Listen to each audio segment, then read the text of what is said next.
In this video, we're going to be using Microsoft Excel to create a spreadsheet that looks at Gundawindi's weather observations. So you can see at the top we've got a table with all this weather data, basically looking at temperatures and rainfall and things like that. And then down below we've got a huge amount of questions. We've got 18 questions that we need to fill out. But don't worry, they're not too long, so we should be able to fly through this pretty quick. So question 1 tells us we need to format the table using appropriate borders, colours, fonts and alignment. And I'm going to look at question 2 at the same time here because they kind of go hand in hand. We need to add a row at the top of the table and give it the name Gundawindi Weather Observations, and also add another row below the header with the months of the year. Okay, so I might actually switch these two around and do number 2 first. Okay, we might put in our header and our extra row. Okay, so let's put our header in first. It's going to say Gundawindi Weather Observations. Okay, so that goes as our top row there. And then below that we want to add in another row that has the months of the year. So to insert another row, what we do is we come over to the side of our spreadsheet and hover our mouse over the numbers that run down the side of the page here. Okay, you'll see they highlight green when you hover over them. So I'm going to hover over number 3 and then right click my mouse and just click insert. And that inserts a blank row into my table up here. Okay, and this is going to have the months of the year. So I'm just going to write month and then just go across, writing in the months of the year. So I'm pressing tab to just switch to the next cell. So I write in June, press tab, July, tab, August, tab. Just keep pressing tab to get through to the next cell quickly. Eventually have all the months of the year written in. Not sure why they're going bold, but I'll just turn that off for a moment so we can see how it's looking. Alright, so there's our table of data all done up. It just needs to be formatted so it looks good and is easier to read now. So let's start with the heading up the top here that says Gundawindi Weather Observations. Like always, let's bump the size up to about 20, make it bold, and let's click and drag from cell B2, which is this one here, so B2, drag all the way across to N2, which is the end of the table here, and just click merge and center. Okay, if you can't see the merge and center button, look for the little icon. Now it comes out huge, way too big, so what I'm going to have to do is resize that row. To do that quickly, you just hover between the 2 and the 3 on the left hand side here. You'll see your mouse cursor changes, which will allow you to pick it up and just drag and drop that row to whatever height you want. So that looks pretty good there. Next thing we might do while we're adjusting row heights is adjust the rest of them. So we're going to highlight from month down to average clear days, all those rows. So to do that, hover over the numbers on the left hand side of your spreadsheet till you see it go green. I'm on the number 3 at the moment. I'm going to click on that number 3 and drag all the way down to the number 8. And you can see that it highlights the entire rows. So once they're selected, just right click your mouse in the green section over here and change the row height. A little box will come up saying how high do you want it. Well, it's going to be a guess. I'm pretty sure 35 will be fine. Actually no, that's not too bad for now. I might just up it to 40 though. So highlighting, right, 40 and click OK. That's pretty good. Okay, when we adjust the columns in a moment, it'll probably look even better. So let's do that now.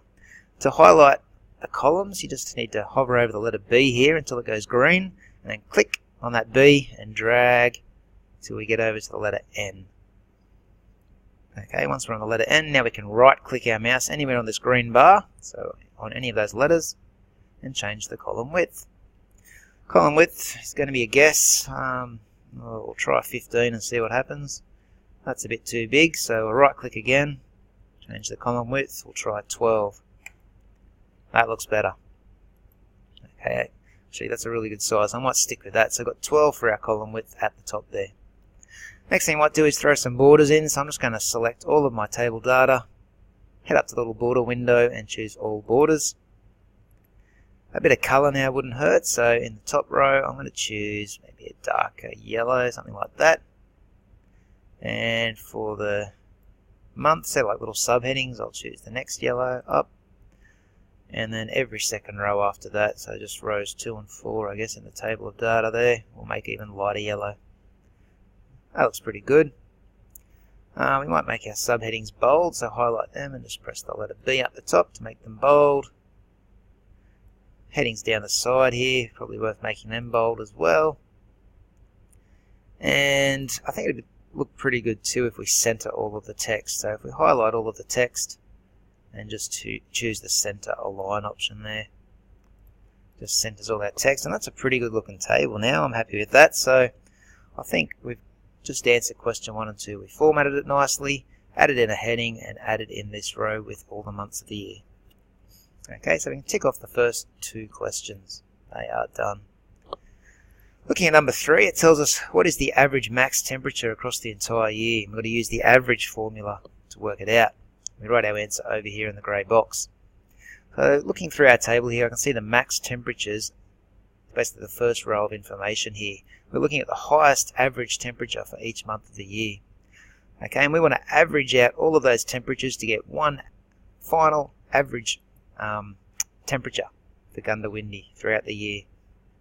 Okay, so in this box here, we just write equals average and open up our bracket.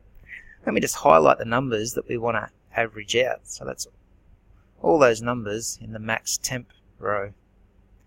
Okay, so just scroll down a little bit. Hopefully you can see my formula here. Equals average, and then in brackets C4 to N4. So it highlights all the cells from C4 to N4.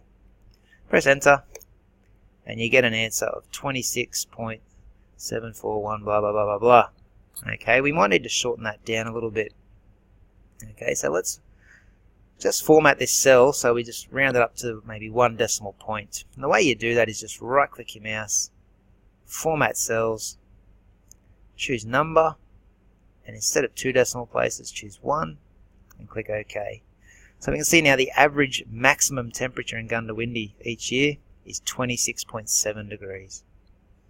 Okay, quite easy to do. Let's have a look at the next one. Number 4 says what's the average minimum temperature across the entire year. Just need to use the average formula and write our answer in the grey box. So again we write equals average, open up our brackets, and you can see the second yellow row here is our minimum average temperatures for each month of the year. Close our brackets and press enter, and we get 12.825. Again, we want to round it up to 1 decimal point. We probably want to do that with each of these grey boxes. So I'm going to highlight all of those grey boxes while holding control. Right click on them and choose format cells, make them number with 1 decimal place and click OK. So you can see now the average minimum temperature for Goondiwindi throughout the year is 12.8 degrees. Alright, do that. Is there anything else off to the side? No, I'm not missing any questions there. Alright, number 5. What's the average amount of rainfall received each year in Goondiwindi? Use the average formula and write your formula here. Not sure why that's jumped over there. Let's move that back here. So again, the average formula, we write equals average, open up our brackets. We're just looking at the rainfall received, so this is it here. And then we close our brackets. So on average, we get about 51.8 mils each month in Goondiwindi. Alright, make that green. Number 6. How many rainy days does Goondiwindi average each year? Use the sum formula. Write your answer here. So we're looking at the average rainy days. Okay, that's this one just here. We're basically just adding these numbers together and we'll get a total, and that'll tell us how many average rainy days we get per year.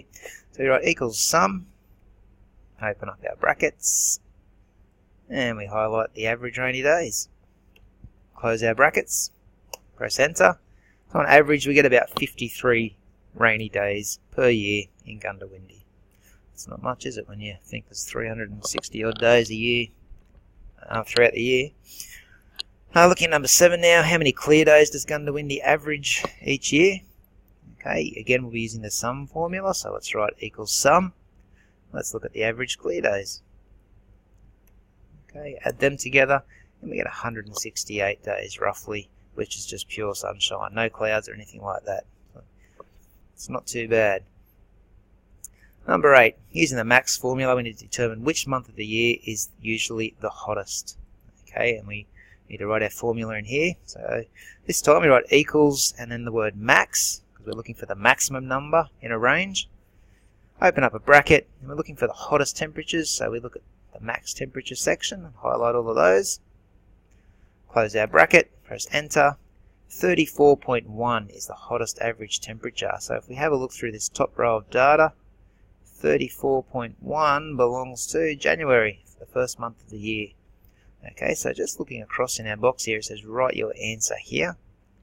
We'll just write January. Okay, so January generally has the hottest temperatures of the year. Number 9, we're looking for the coolest temperature of the year now with the min formula. Okay, so this time we'll write equals min, open up our brackets, and we just highlight the minimum temperatures. Close our brackets, make sure you got that formula there, press enter. 4.8 is the lowest, so if we go through here we get to 4.8 in July. So July is usually the coldest month on average of the year. Okay, so there's July done. Let's go back over here, we'll tick off that one. Number 10, past halfway now.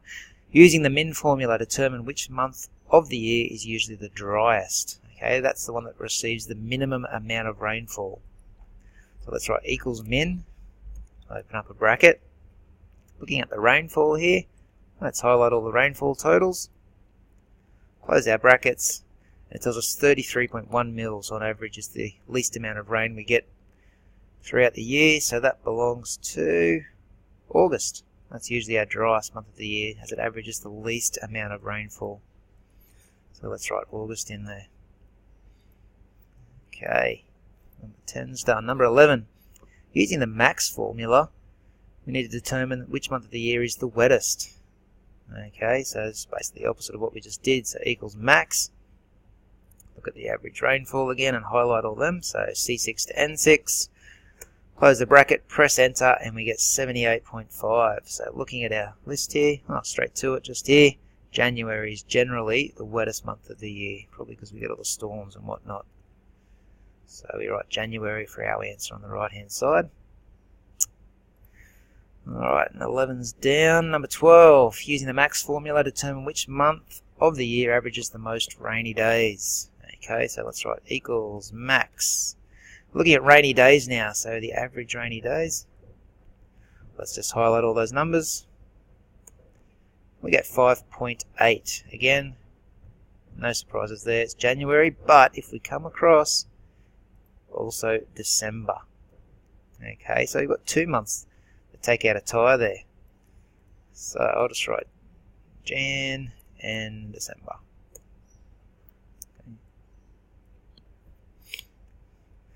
We've got 2 months that average that many rainy days. Alright, using the max formula again, we're going to determine which month of the year averages the most clear days. Okay, that's the most sunshine. So let's write equals max, open up our brackets, and just highlight the average clear days. Close your bracket and press enter. We get 16.2. So which month of the year averages the most sunshine? There it is there. It's August. Over half the month, just pure sunshine. Not bad. Alright, getting down to the last of the formulas now. Number 14 says use the min formula to determine which month of the year averages the least amount of clear days. So we've got equals min, open a bracket, and highlight all the clear days again. Close the bracket and press enter. We get 11.3. So looking along our list here, second month of the year, February, averages the least amount of sunny days or clear days. So write February in as your answer over there. Alright, that looks like the formulas are done. So let's tick off number 14 and look at 15. Create a side-by-side column chart that displays the average, max and min temps together in one chart. Alright, so remember when we're making charts, we just highlight the information we need. Okay, so we're looking at the maximum and minimum average temperatures.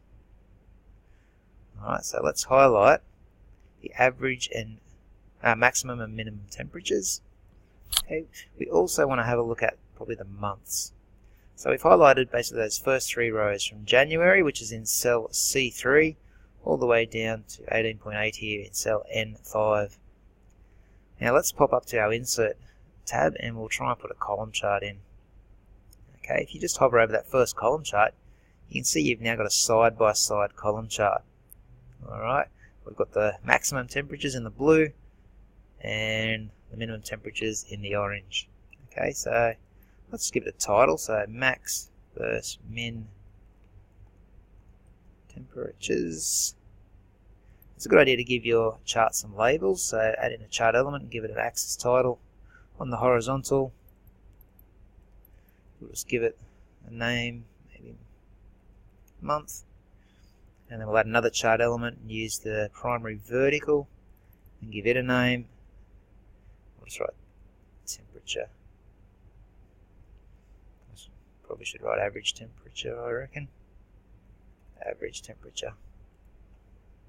Alright, now series 1 and 2 down here, they're not telling us anything, so delete them. Just click on it, press delete, and you can move that chart now, just drag it down, probably below everything. Might just zoom out here, or you can put it over to the side. Okay, that looks pretty good. So that's a side-by-side column chart, showing 2 lots of data in one hit. Okay, feel free to go up the top and play around with all the different looks. If you want to change it up, you're more than welcome. And if you want to add in any details like maybe some data labels, data table, whatever you want, feel free to do that as well. Okay, I might just leave it as is. You get the idea. See, in the warmer months like summer, it's hot, and then as we dip down into winter, obviously getting cooler, and then back up again towards the end of the year when summer kicks back in.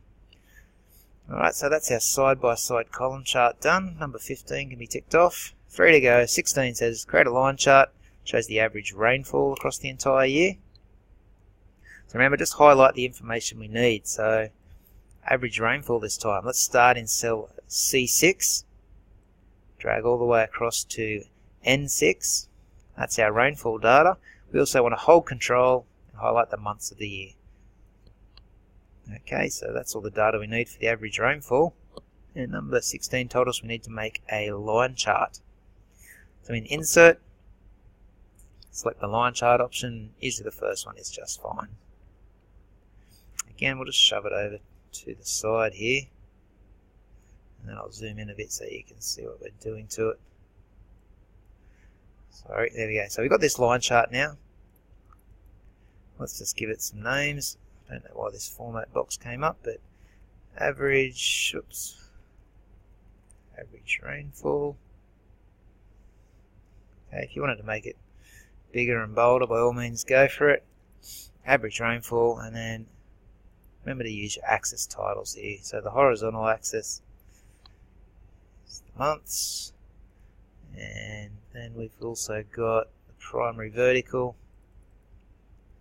They are going to be, we'll just write rainfall, and then in brackets, millimetres. So it shows us how many millimetres of rain we average each month.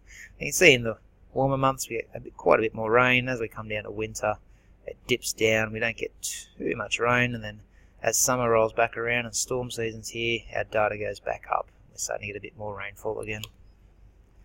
Okay, so that's our line chart for question 16 done.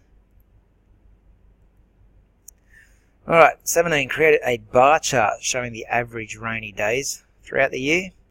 So let's highlight the data for average rainy days and hold control and highlight the months of the year. This time when we insert a chart, we go to the column chart option again, but just come down into the bar charts, the ones that go sideways or horizontally. Let's whack that in. Again, let's just zoom out a bit and we'll shove it over the side here and zoom back in on it. So remember, we're looking at the one on the right over here. Chart title, average rainy days. Axis titles, our horizontal one is just days.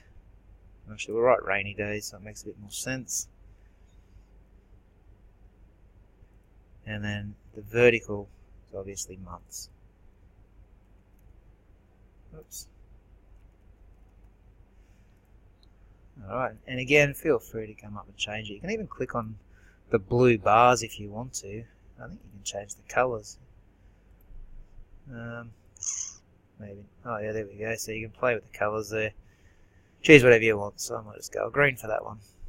It's just an example of what you can do.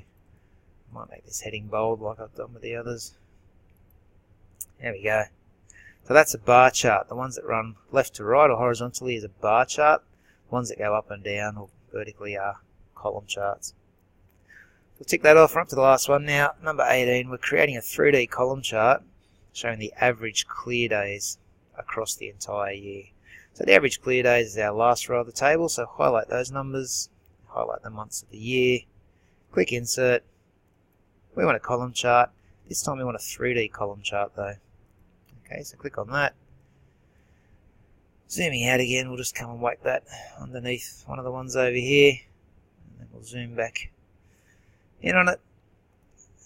And we'll just give it a title. Average, oh geez, I'm having a shocker with my spelling. Average clear days. Remembering we can change the colour and how it looks if you'd like. Try yellow. Oh, we've gone green there, my bad. There we go, there's a bit of yellow. And don't forget to add chart elements and throw in a couple of titles. So down the bottom, months, and then up the side in our vertical axis, we've got average clear days. Alright, so there is our 3D column chart. It was a long one, but we finally got there. So that's how you create our weather observation spreadsheet and complete that task. So you've created a range of charts there, so you should know how to make all sorts of different charts from now on. And you should have a good idea of how to use the average, max, min, and sum formulas over here in our table with our data. Remember, when I come to check your answers, I'll be clicking on each of these boxes and looking for a formula up here in the formula bar. If you just copied my answers in off the video, you won't be finished and you'll be made to do it again. So you must be writing in the formulas. Alright, save that up and you're done.